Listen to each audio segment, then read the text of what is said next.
Okay, I'm gonna use the green. So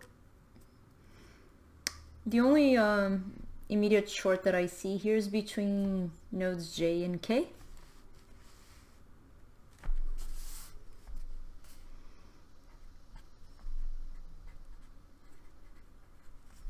They are shorted.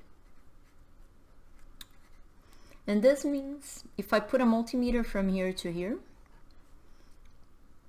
so V6, you see how J and K are on the two terminals of the resistor 6. So if I try measuring the voltage here, V6, I find that that voltage is 0.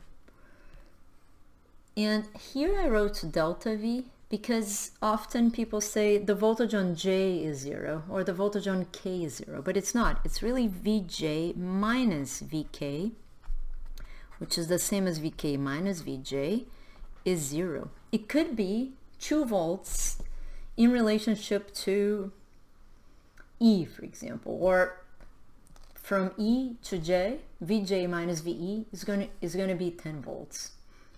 Vk minus Ve is going to be 10 volts. So there is a way I can measure in the circuit something that's shorted that's not 0 volts in relationship to ground. It's only 0 volts in relationship to everything that's shorted. And I'm gonna color here all that will have a difference in voltage of 0. So if I put the multimeter anywhere here,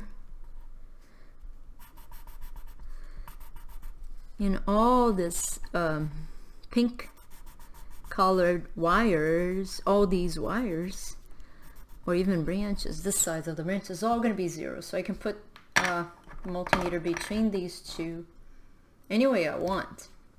It's always going to be 0 volts. It's not true that's going to be 0 current.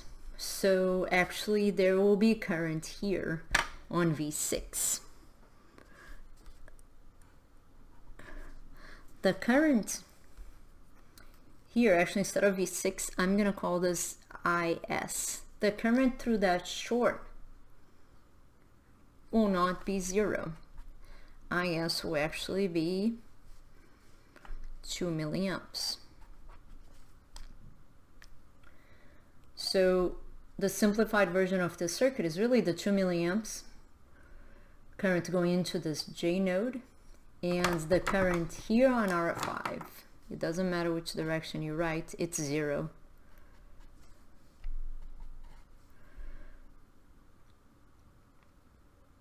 Because all of this is open. So really all this has current equals 0. So this current is 0. Also here, all of this is open.